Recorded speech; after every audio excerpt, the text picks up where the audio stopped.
My friends, today we honor a giant among men. Today we honor the Reverend Martin Luther King Jr. Dr. King was a powerful figure of destiny, of courage, of sacrifice, and of vision. Few people in the long history of this nation can rival his accomplishment, his reason, or his selfless dedication to the cause of peace and social justice. Today we honor a wise teacher, an inspiring leader, and a true visionary. But to truly honor Dr. King, we must do more than say words of praise. We must learn his lessons and put his views into practice so that we may truly be free at last. Who was Dr. King?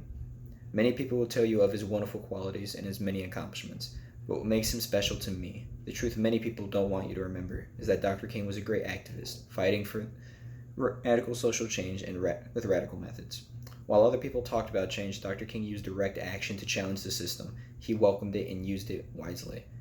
In his famous letter from Birmingham jail, Dr. King wrote that the purpose of direct action is to create a situation so crisis-packed that it will inevitably open the door to negotiation.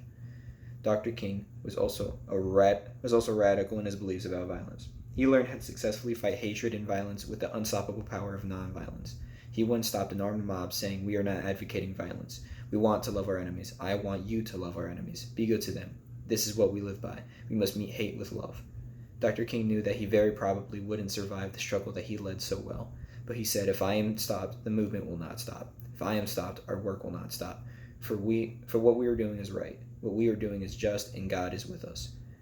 My friends, as we enter a new decade, it should be clear to all of us that there is an unfinished agenda that we have miles to go before we reach the promised land. The men who rule this country today never learned the lessons of Dr. King. They never learned that nonviolence is the only way to peace and justice. Our nation continues to wage war upon its neighbors and upon itself. The powers that be rule over a racist society filled with hatred and ignorance. Our nation continues to be segregated along racial and economic lines. The powers that be make themselves richer by exploiting the poor. Our nation continues to allow children to go hungry and will not even house its own people. The time is now for people of all races and backgrounds to sound the trumpets of change. As Dr. King proclaimed, there comes a time when people get tired of being trampled over by the iron feet of oppression. My friends, the time for action is upon us. The enemies of justice want you to think of Dr. King as only a civil rights leader, but he had a much broader agent. He was a tireless crusader for the rights of the poor, for an end to the war in Vietnam long before it was popular to take that stand, and for the rights of workers everywhere. Many people find it convenient to forget that Martin was murdered while supporting a desperate strike on that tragic day in Memphis, Tennessee. He died while fighting for the rights of sanitation workers. Dr. King's dedication to the rights of the workers, who are so often exploited by the forces of greed, has profoundly touched my life and guided my struggle. During my first fast in 1968, Dr. King reminded me that our struggle was his struggle too. He sent me a telegram which said, "Our separate struggles are really one. A struggle for freedom, for dignity, and for humanity." I was profoundly moved that someone facing such a tremendous struggle himself would take the time to worry about a struggle taking place on the other side of the continent. Just as Dr. King was a disciple of Gandhi and Christ, we must now be Dr. King's disciples. Dr. King challenged us to work for greater humanity. I only hope that we are worthy of his challenge. The United Farm Workers are dedicated to carrying on the dream of Reverend Martin Luther King Jr. My friends, I would like to tell you about the struggle of the farm workers who are waging a desperate struggle for our rights, for our children's rights, and for our very lives. Many decades ago, the chemical industry promised the growers that pesticides would bring great wealth and bountiful harvests to the fields.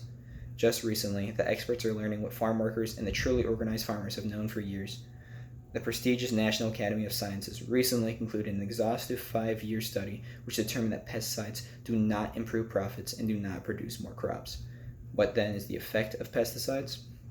Pesticides have created a legacy of pain and misery and death for farm workers and consumers alike. The crop which poses the greatest danger and the focus of our struggle is the table grape crop. These pesticides soak the fields, drift with the wind, pollute the water, and are eaten by unwitting consumers. These poisons are designed to kill and pose a very real threat to consumers and farm workers alike. The fields are sprayed with pesticides like Captan, Parathion, Frostron, and methylbromide. These poisons cause cancer, DNA mutation, and horrible birth defects. The Central Valley of California is one of the wealthiest agricultural regions in the world. In its midst are clusters of children dying from cancer. The children live in communities surrounded by grape fields that employ their parents. The children come into contact with the poisons when they play outside, when they drink the water, and when they hug their parents returning from the fields. And the children are dying.